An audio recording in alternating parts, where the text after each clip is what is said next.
Hello, I'd like to welcome everybody and we appreciate you taking time. This won't take very long, but we got some really exciting news that we want to share. And we wanted to go ahead and talk about the possible routings, the layouts, and some of the hypothetical costs that go along with the potential of a new Longwood.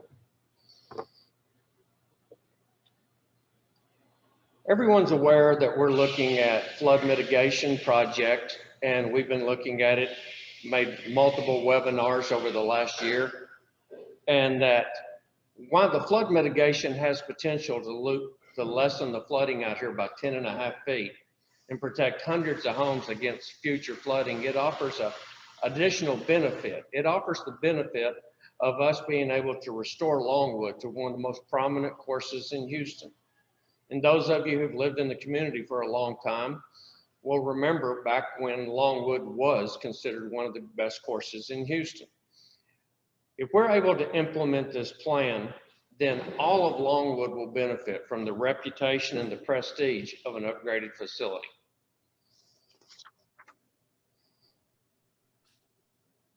To achieve flood mitigation, to go in and look at the retention and the creek channel improvements, a portion of the golf course is going to be destroyed. And that portion of the golf course that will be destroyed will become part of the cure of the damage cost by Harris County Flood Control to restore this place back to a fully functional golf course.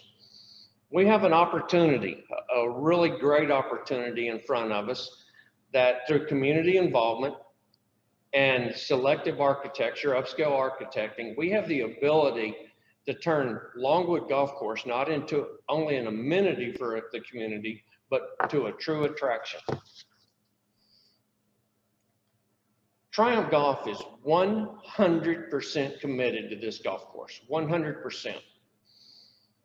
Pending a final structure with the Harris County Flood Control, we have preemptively started to prepare plans for the future. And again, this is pending us being able to come to a resolution on a multitude of items, but we've gone ahead and tried to move forward and put some plans together for the future. We've been talking to the board about providing oversight for design, the construction, and funding to evidence our commitment to this upscaled potential of Longwood Golf Course. And while we've been doing that, we've conducted 3 on-site interviews with noted golf course architects. What's the importance of an architect? Quite simply, as the screen says, a golf course architect is the arrangement of landscape elements that facilitate the human activity of golf. Good architects, good golf. Great architects, great golf. It just goes without saying that architects is one of the critical components for us being able to complete this vision for Longwood Golf Club into something truly special. Selecting the right architect. Concepting a new vision for Longwood. Successful golf courses are a combination of several factors. Number one, the project is not successful if it doesn't meet the needs of the market and the community. Number two, a designer needs to understand and adapt that vision into his project. Second consideration in concepting this vision is the routing plan. A routing plan is extremely important, and it sets the tone for the whole project. It incorporates natural features, natural terrain. It takes a piece of property and maximizes its potential as a golf course. Finally, constructions and drawings. Drawings are the basic frameworks of a golf course design. Properly done, they allow us to project timing, they allow us to project cost, and they allow us to project a finished product. But the very heart and soul of any golf course construction or renovation is the architects on site. That architects spend time on the property during construction and often adapt and modify their plans in order to incorporate elements that they find on the property to maximize the golf experience. Possible architects. We've had 3 architects on site, and we're really fortunate. The first one that we had on site, we had in 2020, was Nicklaus Design. They provided a scope of service and a design estimate. Triumph has been fortunate enough to work with Jack Nicklaus and Jack Nicklaus Design in the past on multiple projects. Triumph understands the importance, the concepting behind Nicklaus Design, and the importance of brand recognition that Jack Nicklaus brings with him. You know, Jack Nicklaus, with maybe the possible exception of Tiger Woods, is the most noted game in golf as a player and as an architect, that he has potential to be a great benefit to the project. Next, we had Brian Ross from Ross Design come on property. Ross Design is a full service golf course design company that specializes in providing A to Z, architectural, shaping, and construction. Brian visited the property in early April and came back to us with a scope and a layout and a construction estimate. Brian's proposed routing, which is shown here, takes into consideration the flood channel improvements and the rerouting and the restructure of the restructure of the hose to get us back to a really championship level 18 hose. It's an innovative routing. It considers land restrictions from the creek channel improvements, and really and truly, he's done quite a bit of work on this, and we're really pleased with the work that he's done. Next. What we're not so excited about is $7,125,000 price tag. That's about 15% more than we think that we have to bring this property in.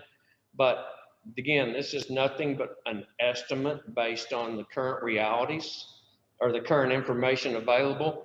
And this will be refined and hopefully reduced as we get more information into the future. Chet Williams Design. Chet Williams is considered one of the top architects in modern golf. He's got achievements that #1 golf course in the state of Texas, Whispering Pines. He's also the architect for Houston Oaks. Chet has 35+ projects to his credit, representing high-profile properties around the world. Chet has got proven success in all types of terrain. And one of the core philosophies that's really appealing about Chet's designs is Chet tries to make his designs challenging on a multitude of levels. That means it is playable for the beginner.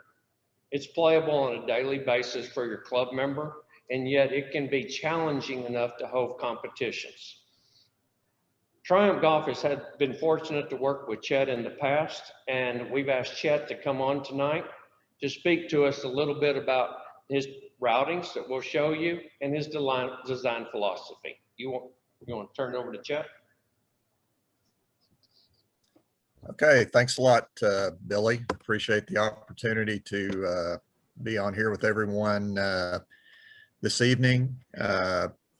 It's always very exciting to work on a new project such as this one, even a little bit more exciting when you get to come back to your hometown. So that makes this one a little bit extra special. I had not been out to Longwood previously, so that's always an interesting experience when you do that. But I was very pleasantly surprised on my initial visit there.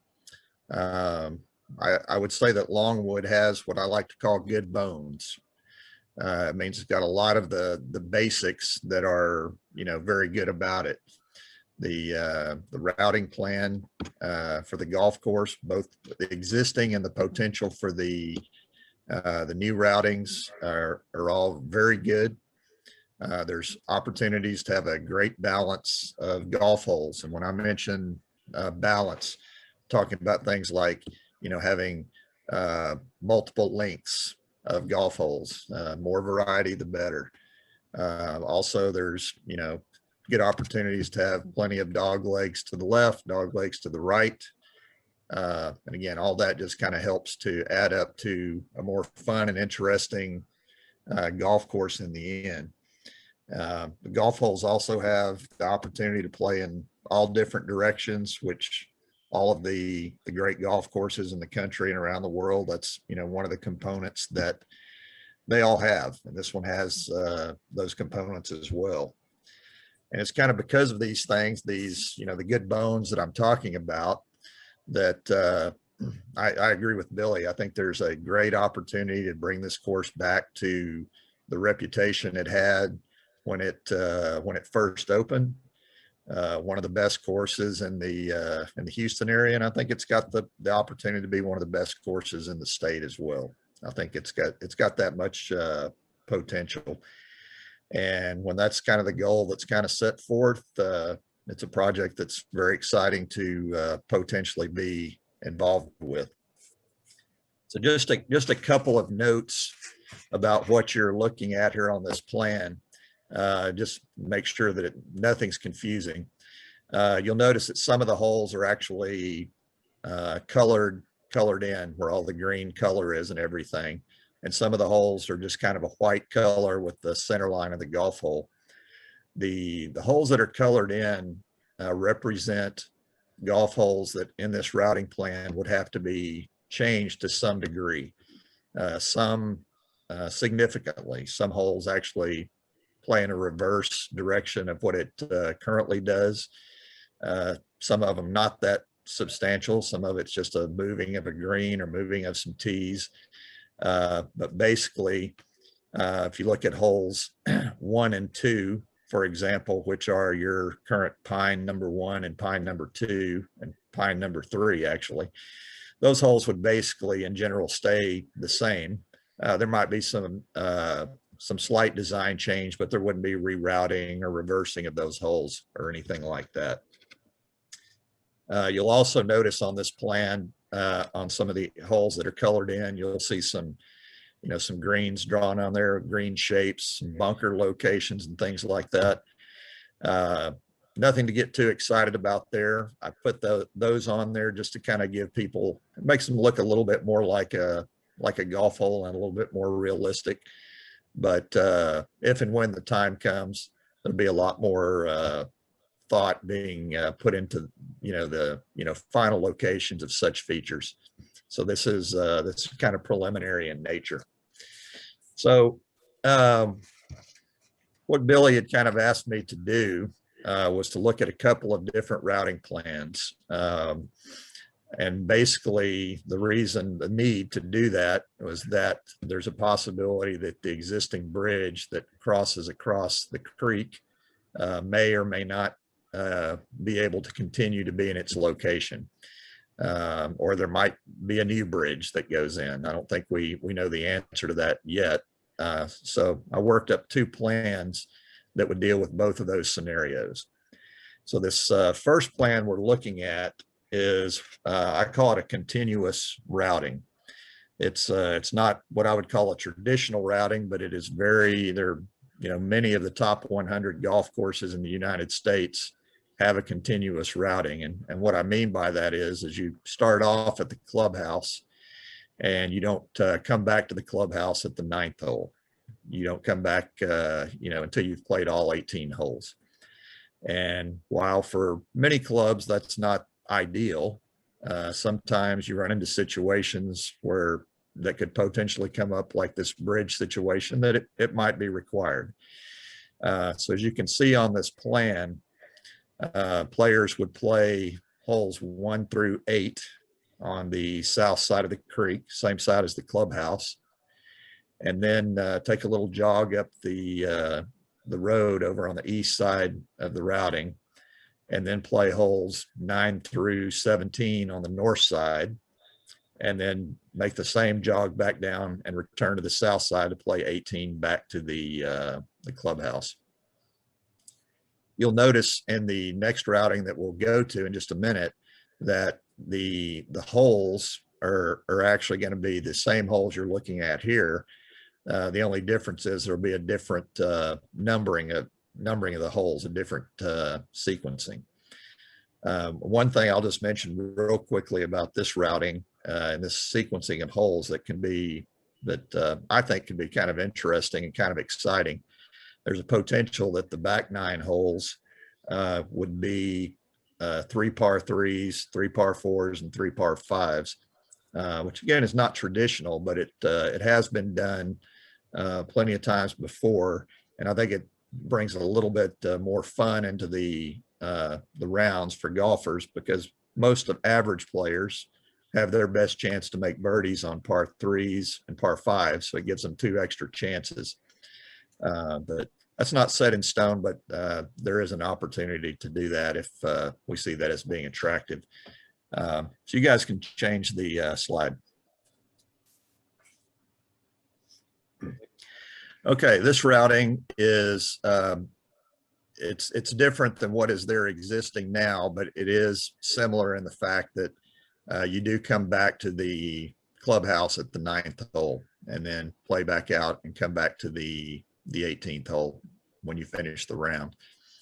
As you can see, in this routing, you play 1 through 4, and then in this scenario, the bridge would still be there, or a new bridge, and then you jump across to the north side of the creek, and basically there you're going to play, well, I can't see the screen real well right now, but you're going to play a series of holes, I think 5 through 8, and then come back across the creek, play 9 back to the clubhouse. And then you'll have 10, 11, 12, and 18 on the south side of the clubhouse, and the balance of the back 9 on the north side.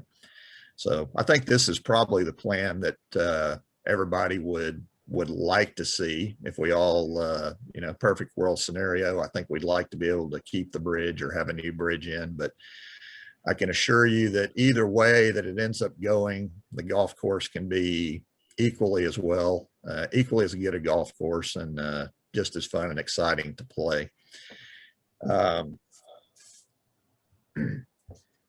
One other thing I wanted to mention, that those of you who are familiar with the existing golf course, you'll kind of notice the difference here in the practice area. In the current location, the practice area is kind of right out in front of the clubhouse. If you can see the little red structures, kind of that is the existing clubhouse building. This plan of actually moved the practice area to the left or to the west. And I was really trying to do that for a couple of reasons. I thought it would be a better experience for the golfers and just the club in general to be able to have golf holes starting and finishing right out in front of your clubhouse. So that when you're in the clubhouse and, sitting there having a drink or eating or whatever, you look out and you're looking at golf holes and not necessarily looking at players just, hitting balls. And the other interesting thing about moving the practice area to the left, it does seem to work out a little bit better and gives an opportunity to, I'm not sure what the plans are in the future, but it gives a nice home for a teaching facility to kind of fit in a little bit better than it could work where the driving range currently is now. So I kind of like that aspect of it as well, if that's something that, the club is interested in at some point, in the future. I hope everybody out there is equally as excited about this project as I am. It's got all the potential in the world. I see it as an opportunity to create a very dynamic, very exciting golf course, not only for the people that are going to be playing it, but I think it also can add a tremendous amount to people that live in the community, and not just people that have homes right on the golf course, but other people there as well. I think it'd be something that everybody could be proud of. And that's about what I've got, Mr. Sitton. Okay. Well, Chet, we appreciate your time and your effort, and I will tell you that Chet's done a bunch of work on this, and we've had a lot of conversation about it, and we're really excited about the future. We do plan on putting a teaching center here, and to answer Chet's question, even if we don't get the bridge and don't have a returning 9 holes, that's still a lot of the top 100 courses in the world. Blue Jack National, the Tiger Woods golf course, does not have a returning 9th hole. So that's nothing to take away from the championship level of the golf course. Moving on there's a lot of additional benefits. There's added benefits to the residents that we plan on upgrading the clubhouse and the associated amenities, because what we would really like to do is we would like to build this thing in the true spirit of a private club. Take it semi-private right off the bat and move it towards a private club over the next few years, depending on the participation. And this will be paid for by the proceeds of the sale of the real property. The real property is the 82 acres. And once we get this completed and once the golf course opens, the HOA has negotiated, and we've been negotiating with the HOA to provide discounts to the residents on initiation fee, discounts to the residents on dues, monthly dues. And additionally, we have worked out a deal that we're going to be making donations to the Longwood Nature Preserve based on the total number of memberships that we achieve from the community. While we still have a lot of details to work out, and these plans are nowhere near firm, that we're trying to do what we've told you we would do all along, is keep everyone informed of what we're doing. As this slide says, we are planning for success. As the HOA and Harris County Flood Controls and Triumph Golf continue to explore the flood mitigation and its impact on the golf course, we're going to continue to explore the opportunities to make Longwood Golf Course the best it can be. We've worked with the Longwood Village HOA to try to provide the security, the oversight. We've done everything that we can possibly do to try to bring the community into this to help shape the future of this golf course. Help shape it not only for the community, but help shape it for the target market that we're going after in golf. I appreciate everyone's time, and we'll try to keep you informed as we move along. But if you have any questions, as always, don't hesitate to ask. And thank you again, and we look forward to talking to you in the future.